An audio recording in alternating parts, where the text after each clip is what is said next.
दोस्तों, बहुत बहुत स्वागत है आप सबका एक बार फिर से हमारे YouTube चैनल एस्ट्रो नॉलेज में।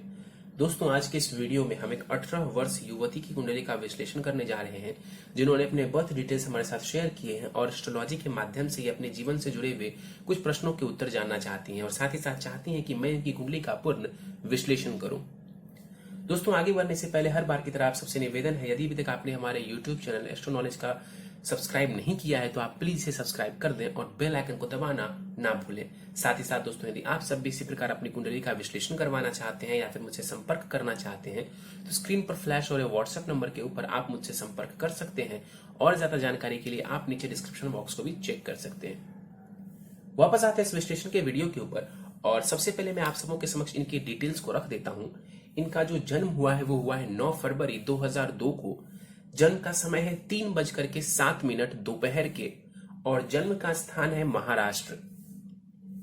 प्रश्नों की बात की जाए तो जानना चाहती हैं कि करियर किस क्षेत्र में बनाऊं, क्या डॉक्टर बनने के योग हैं कुंडली में या फिर नहीं, विदेश में शिक्षा प्राप्ति का योग कैसा नजर आ रहा है, विदेश में सेटलमेंट के योग कैसे हैं, और इसके अलावा भी जानना चाहती है कि जीवन में मान सम्मान मिलेगा या फिर नहीं मिलेगा। विवाह को भी लेकर के इन्होंने कुछ प्रश्न पूछे हैं। इनके सभी प्रश्नों का हम उत्तर आखिर में देंगे।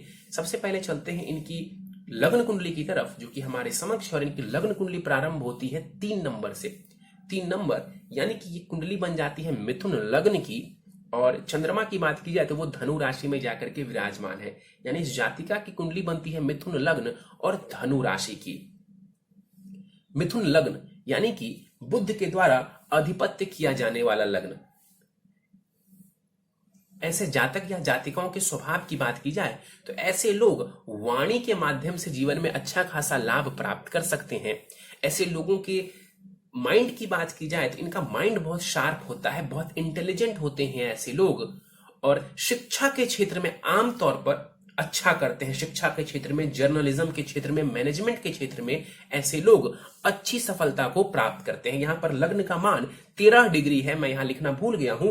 13 डिग्री यहां पर इनके लग्न का मान है, तो लग्न के पास जो बलाबल है वो बढ़िया माना जाएगा। लग्नेश बनते हैं बुध, उठ करके वो कुंडली के अष्टम भाव में जाकर के बैठे हुए। लग्नेश का अष्टम भाव में बैठना स्वास्थ्य के दृष्टिकोण से अच्छा नहीं कहा जा सकता। लग्न की तरफ चलते हैं। लग्न में यहां पर राहु और गुरु की युति हो रही है। राहु और गुरु की युति लग्न में हो रही है। राहु और गुरु की युति को हम चांडाल दोष कहते हैं। कौन सा दोष? तो चांडाल दोष कहते हैं, जो कि लग्न में बन रहा है। चूंकि ये लग्न में बन रहा है तो पितृ दोष का भी निर्माण हो जाएगा। तो लग्न में गुरु राहु चांडाल दोष एवं पितृ दोष का यहां पर निर्माण हो रहा है। ये स्वास्थ्य के लिए अच्छा नहीं है, ये सफलता के लिए बढ़िया नहीं कहा जा सकता, और वैवाहिक जीवन के लिए भी इसे हम बहुत अच्छा नहीं कह सकते हैं। 0 डिग्री का यहां पर राहु बैठा हुआ है। इस वजह से राहु का जो बल है, रिजल्ट देने का जो उसकी क्षमता है, वो काफी कम हो जाएगी। जब भी कोई ग्रह 0 डिग्री का हो, 29 डिग्री का हो, तो उसके रिजल्ट देने की जो क्षमता है वो बहुत कम हो जाती है। तो यहां पर जो राहु 0 डिग्री के साथ बैठे हुए हैं, तो ये आपको कोई बहुत खराब रिजल्ट भी नहीं दे पाएंगे। मिथुन राशि में राहु को उच्च का माना जाता है। मिथुन में राहु को उच्च का माना जाता है, इसलिए यहां पर बैठा हुआ राहु कुछ मामलों में आपको अच्छा लाभ करवाएगा, जैसे कि आपको शार्प माइंडेड बनाएगा, आपके दिमाग को बहुत तेज करेगा, भ्रम की स्थिति उत्पन्न करेगा राहु आपके लिए। ये एक वीक पॉइंट बनता है राहु का। जब भी राहु लग्न को प्रभावित करेंगे तो भ्रम की स्थिति यहां पर जरूर दे देते हैं। राहु कहीं ना कहीं आपके शिक्षा में भी बाधा खड़ी कर सकते हैं। शिक्षा में आप देखेंगे कि कंफ्यूजन की स्थिति आपको देखने को मिल सकती है, और वैवाहिक जीवन में थोड़ी परेशानी भी देखने को दे सकता है राहु। लेकिन फिर से बोलूंगा, 0 डिग्री का राहु है, एक परेशानी मानकर चलिए। यहां पर राहु 15 डिग्री की होती तो परेशानी का लेवल बहुत ज्यादा होता। 0 डिग्री का राहु है तो परेशानी तो देगा, लेकिन कम परेशानियां देगा।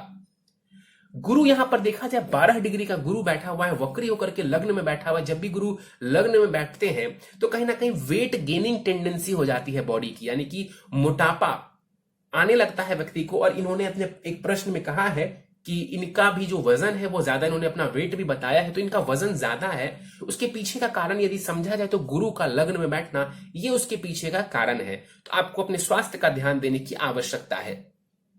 गुरु यहां पर बैठे हुए, इस कुंडली में गुरु कौन है? तो वो सप्तमेश है और कर्मेश है। कारक नहीं कहेंगे हम इस कुंडली में गुरु को। 2 केंद्र घरों के स्वामी ग्रह हैं और केंद्र में ही जाकर के गुरु यहां पर बैठ गए। केंद्र अधिपति दोष लग जाएगा गुरु को। यहां कौन सा दोष? तो केंद्र अधिपति दोष यहां पर गुरु को लग जाएगा, जिस वजह से कई बार ये ऑब्स्टेकल्स खड़ी करेंगे, आपके लिए बाधाएं खड़ी करेंगे। कौन? तो गुरु वक्री होकर के लग्न में बैठे हुए हैं, इसकी दशा वगैरह चलती है, तो ये आपको कंफ्यूजन की स्थिति खड़ी करने वाले होंगे। जॉब वगैरह आप उस दौरान करेंगी तो कहीं ना कहीं जॉब में भी उतार चढ़ाव या जॉब में फ्रीक्वेंट चेंजेस आपको देखने को मिल सकते हैं। गुरु के पास बलाबल बढ़िया है, यहां पर गुरु की दृष्टि पड़ेगी शिक्षा भाव के ऊपर। शिक्षा में गुरु अच्छी सफलता आपको दिलवाएंगे। शिक्षा में गुरु कोई परेशानी खड़ी नहीं करेंगे। इस बात को हमेशा याद रखिए कि गुरु शिक्षा का कारक ग्रह है, तो शिक्षा से आपको विमुख नहीं करेगा। सप्तम भाव के ऊपर गुरु की दृष्टि पड़ेगी, अपने ही घर को गुरु देखेंगे। वैवाहिक जीवन को अच्छा बनाए रखने की पूरी कोशिश करेंगे गुरु।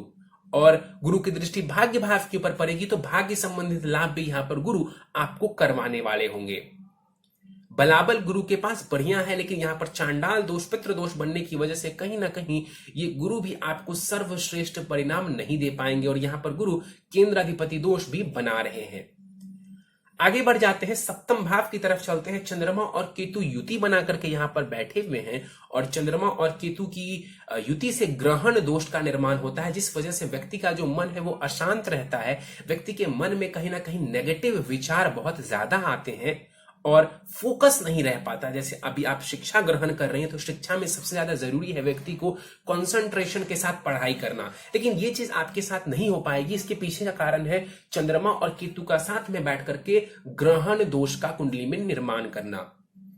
चंद्रमा की बात की जाए, इस कुंडली में चंद्रमा धनेश है, धन और वाणी के स्वामी ग्रह हैं। चंद्रमा जाकर के सप्तम भाव में यहां पर बैठे हुए हैं गुरु की राशि में। देखिए, गुरु की राशि में यहां पर चंद्रमा बैठा हुआ है। चंद्रमा की दशांत दशा में चंद्रमा आपको धन देने का कार्य करेंगे, इसमें कहीं कोई दो राय नहीं है। गज केसरी योग भी बन रहा है, गुरु और चंद्रमा आमने सामने बैठ करके गज केसरी योग का निर्माण कर रहे हैं, जिस वजह से भी आपको धन की स्थिति देखने को मिलेगी। चंद्रमा की दशा में धन का विशेष लाभ आपको देखने को मिलेगा। मृत अवस्था का ये चंद्रमा है, इसलिए बल काफी कम हो जाएगा चंद्रमा के पास।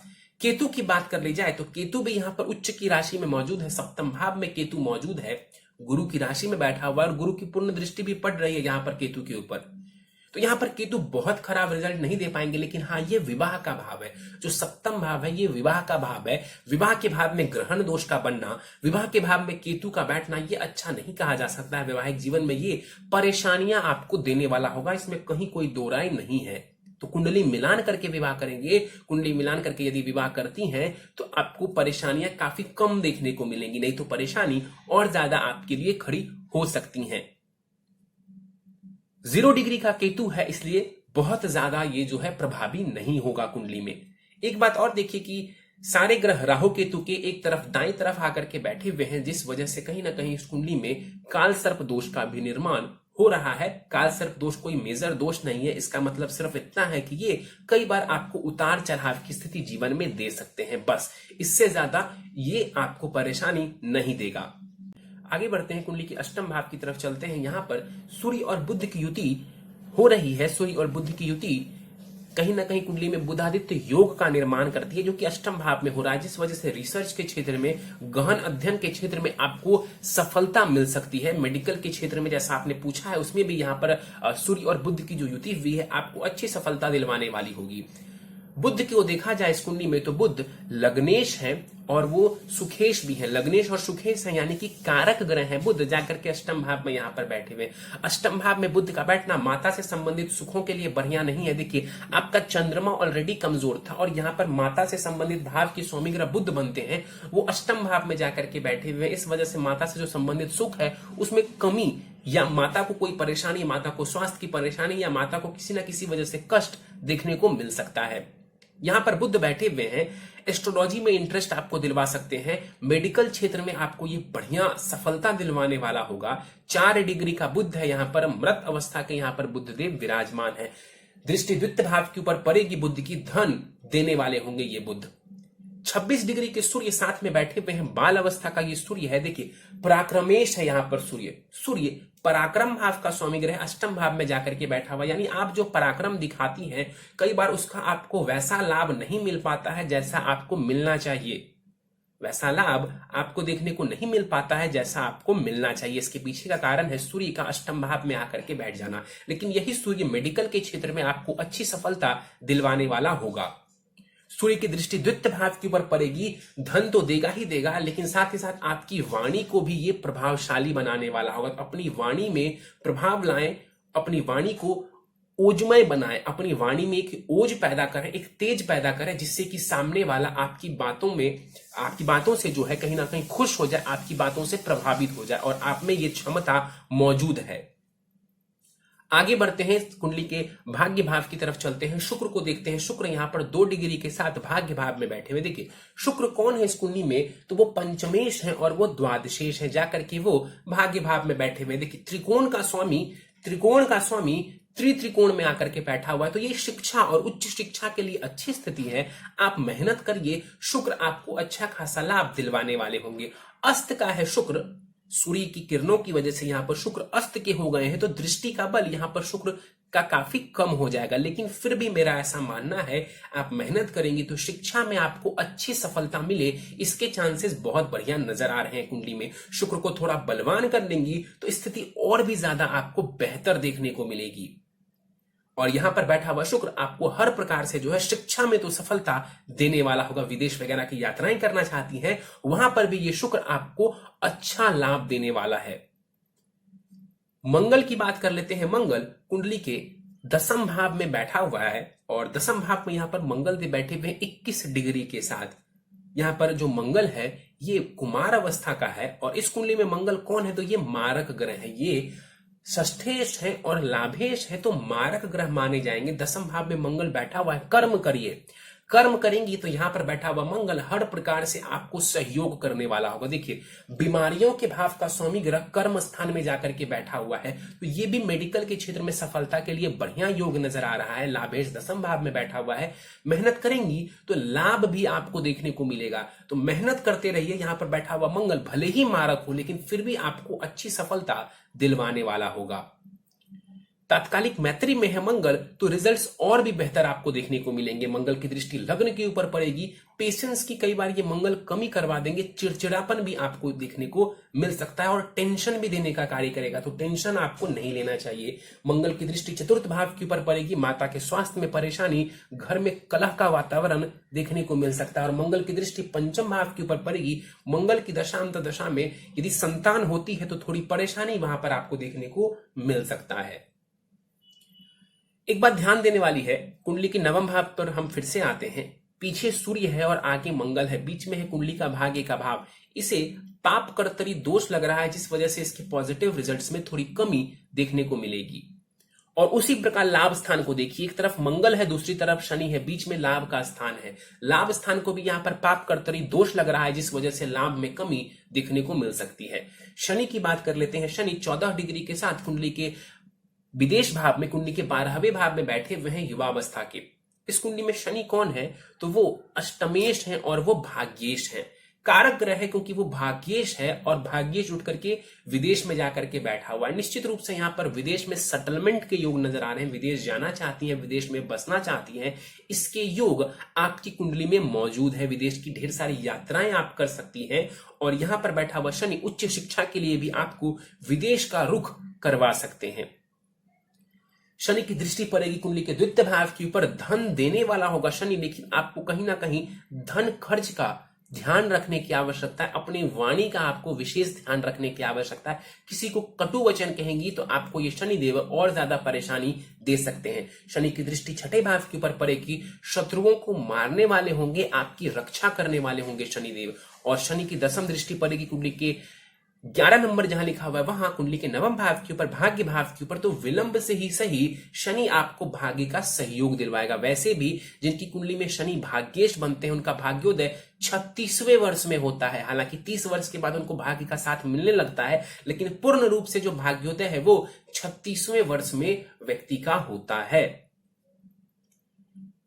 चलिए दशाओं के ऊपर हम बात कर लेते हैं। दशा फिलहाल आपको चंद्रमा की चल रही है। चंद्रमा की महादशा 23 जनवरी 2022 तक रहने वाली है, और चंद्रमा की महादशा में फिलहाल आपको शुक्र की अंतरदशा चल रही है, जो कि 23 जुलाई 2021 तक रहने वाली है। ये समय शिक्षा ग्रहण करने का है। मेहनत करिए, शिक्षा में सफलता प्राप्त करिए। इसके बाद मंगल की दशा आएगी। मंगल की दशा आपके लिए चैलेंजिंग रहने वाला है, लेकिन ऐसा बिल्कुल नहीं है कि मंगल आपको सफलता नहीं देंगे। कंपटीशन भाव का स्वामी ग्रह है। मेहनत करिए, कंपटीशन में सफलता प्राप्त करिए और अपना करियर बनाइए। प्रश्नों पर चलते हैं। किस क्षेत्र में करियर बनाओ? मेडिकल क्षेत्र में ही करियर बनाइए। आपका मेडिकल क्षेत्र में करियर बढ़िया नजर आ रहा है। डॉक्टर बनने के योग अच्छे हैं आपकी कुंडली में, और विदेश में शिक्षा प्राप्ति के योग बिल्कुल नजर आ रहे हैं। विदेश जाना चाहती हैं शिक्षा प्राप्ति के लिए, इसके योग बहुत ज्यादा है आपकी कुंडली में। आप जा सकती हैं। जानना चाहती हैं विदेश में क्या सेटलमेंट हो सकता है? बिल्कुल हो सकता है। इससे कहीं कोई दो राय नहीं है कि आप विदेश में बसना चाहती हैं। आप वहां जाकर के बस सकती हैं। स्ट्रेस और कॉन्फिडेंस की प्रॉब्लम है। इसके पीछे का कारण, स्ट्रेस और कॉन्फिडेंस के पीछे का मेजर कारण देखा जाए तो यहां पर जो चंद्रमा है, चंद्रमा यहां पर कुंडली के सप्तम भाव में ग्रहण दोष में है। और आप लग्न से भी हम व्यक्ति के कॉन्फिडेंस को देखते हैं। यहां पर गुरु और राहु की जो युति हो रही है, चांडाल दोष का निर्माण हो रहा है, ये वीक पॉइंट बनता है। सूर्य आपका देखा जाए तो अष्टम भाव में बैठा हुआ है, शनि की राशि में है और तात्कालिक मैत्री में नहीं है। इन्हीं सब वजहों से कहीं ना कहीं कॉन्फिडेंस की कमी और चंद्रमा की वजह से आपको स्ट्रेस और कंसंट्रेशन की परेशानी देखने को मिलेगी। मॉडलिंग करना कैसा रहेगा पार्ट टाइम के लिए? मॉडलिंग आप कर सकती हैं पार्ट टाइम के लिए, लेकिन मैं आपको यही बोलूंगा कि उसे मेजर करियर बनाने के बारे में आप मत सोचें। हाँ, साइड से मॉडलिंग का कार्य आप कर सकती हैं, उसमें कहीं कोई परेशानी नहीं है, लेकिन अपनी शिक्षा को मत बाधित करें। नहीं तो क्या होगा कि मॉडलिंग में भी कोई बहुत मेजर सफलता नहीं मिलेगी और शिक्षा से भी आप विमुख हो जाएंगी। तो शिक्षा को प्रायोरिटी दें। साइड से यदि आप कर सकती हैं थोड़ा समय निकाल करके तो आप कर लीजिए, इसमें कहीं कोई परेशानी नहीं है। 2021 में नीट क्रैक हो पाएगा या नहीं? देखिए, शुक्र की अंतरदशा इस वक्त आपको चल रही है, जो कि 23 जुलाई 2021 तक रहेगी। और शुक्र आपके कौन है? तो वो शिक्षा के स्वामी ग्रह बनते हैं, शिक्षा भाव के स्वामी ग्रह बनते हैं। तो बिल्कुल योग नजर आ रहे हैं, अच्छे योग नजर आ रहे हैं आपके यहां पर सफलता प्राप्त करने के। आप बस मेहनत करते रहिए और कंसंट्रेशन वीक ना हो, इसका आपको ध्यान रखना है। आपको सफलता मिल जाएगी। विवाह कब होगा? मेरे पति कैसे होंगे? देखिए, विवाह की बात की जाए तो विवाह थोड़ा विलंब से आप करें तो ही बेहतर होगा। कारण है यहाँ पर केतु का बैठना, इस वजह से थोड़े विलंब से मैच्योरिटी के साथ आप विवाह करेंगी 26-27 वर्ष के आसपास तो स्थिति बढ़िया रहेगी। हड़बड़ी में आकर के विवाह करेंगी तो परेशानियों का सामना करना पड़ सकता है। जहां तक बात यह है कि पति कैसे होंगे, तो कुंडली मिलान करने की आपको आवश्यकता जरूर है। मैं जरूर आपको सलाह दूंगा कि आपको कुंडली मिलान कर लेना चाहिए, क्योंकि यहां पर थोड़ी परेशानी नजर आ रही है आपके वैवाहिक जीवन में। गुरु का वक्री होना ये भी बहुत अच्छा नहीं है, गुरु राहु का साथ में बैठना ये भी अच्छा नहीं है, और सप्तम भाव में यहां पर ग्रहण दोष का निर्माण होना यानी कि वैवाहिक जीवन में परेशानी बता रहा है। पति के साथ मतभेद की स्थिति को ये दर्शा रहे हैं। तो जो भी लड़का हो, जिनको भी आप चुने, कुंडली मिलान कर लें, उनके बारे में जान लें और आंख मूंद करके किसी के ऊपर भरोसा ना करें। मेडिकल के किस क्षेत्र में सफलता प्राप्त होगी, यानी कि शायद ये जानना चाह रही हैं कि आगे जाकर के ये जब पीजी करेंगे मेडिकल के क्षेत्र में तो उसमें कौन से क्षेत्र को ये चुने, यानी स्पेशलाइजेशन किस क्षेत्र में करें। देखिए, आप सर्जन भी बन सकती हैं, मंगल 10वें भाव में बैठा हुआ है, सर्जन भी आप बन सकती हैं। इसके अलावा कहीं ना कहीं आप फीमेल से रिलेटेड डॉक्टर, जिसको गायनेकोलॉजिस्ट कहते हैं, उसमें भी आपको अच्छी सफलता देखने को मिल सकती है।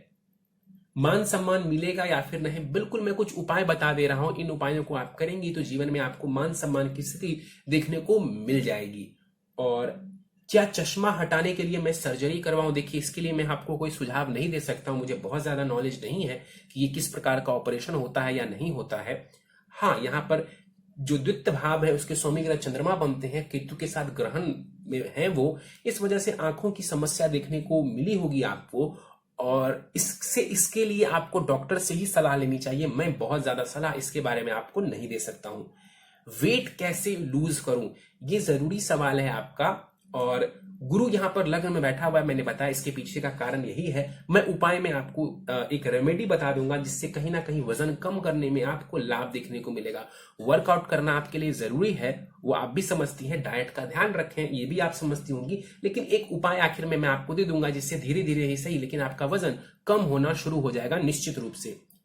क्या लव मैरिज के योग है? बिल्कुल लव मैरिज के योग है आपकी कुंडली में, इसमें कोई दो राय नहीं है। माता पिता से मेरे संबंध कैसे रहने वाले हैं, इन्होंने पूछा है। कहीं ना कहीं माता पिता के साथ संबंधों में उतार चढ़ाव की स्थिति देखने को मिल सकती है, संबंध कई बार खराब भी हो सकते हैं।